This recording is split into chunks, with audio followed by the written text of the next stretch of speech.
वाणी से क्रोध, अलग अलग प्रकार के व्यक्तित्व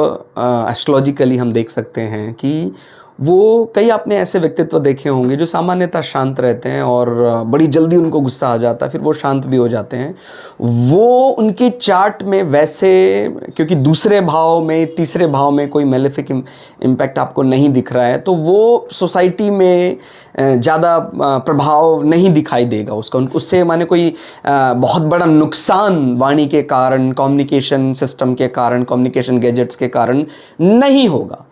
बजाय कि कुछ ऐसे व्यक्ति हैं जो क्रोध जब करते हैं तो उनको समाज में माने वो क्रोध पहचान लिया जाता है कि ये खासकर कौन सा क्रोध है, वाणी का क्रोध मैं बात कर रहा हूँ। तो जो दूसरा भाव है वो हमारी पारिवारिक बातें होती हैं, आध्यात्मिक बातें दूसरे भाव से करते हैं। थोड़ा सा इनफॉर्मली जब हम बात करते हैं तो दूसरा भाव शामिल होता है, इसमें आध्यात्मिक चिंतन भी आप कह सकते हैं। और जब हम एक प्रेजेंटेशन जैसा किसी को इस प्रकार का कन्विंस करने का, बिजनेस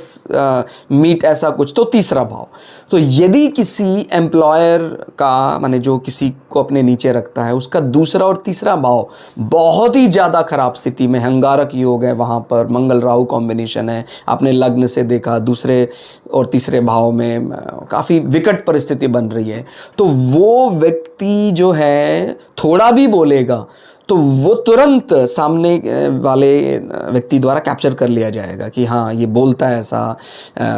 उसको इस प्रकार की पहचान मिल जाएगी। और अगर आपके वैसे आपने किसी का चार्ट देखा कि चंद्रमा जो है वो मेलेफिक प्रभाव में है, चंद्रमा नीच राशि में है, चंद्रमा मंगल साथ में कहीं और बैठे हैं, तो उसको गुस्सा वैसा आ सकता है, लेकिन वाणी भाव में उसका प्रभाव नहीं पड़ रहा है तो गुस्सा आता है चला जाता, उसको वैसा समाज में उसके कारण कोई बड़ा नुकसान वाणी के कारण नहीं उठाना पड़ेगा। तो आप शायद इस अंतर को समझ पा रहे होंगे कि घर में सामान्यतः कोई व्यक्ति रहता है, थोड़ी छोटी बात पे क्रोध करता है, लेकिन उसको उसके कारण कभी नुकसान नहीं उठाना पड़ा, तो 2 और 3 बचा हुआ है। लेकिन अगर उसको नुकसान उठाना पड़ रहा है तो 2 और 3 सच में प्रभावित है, नेगेटिवली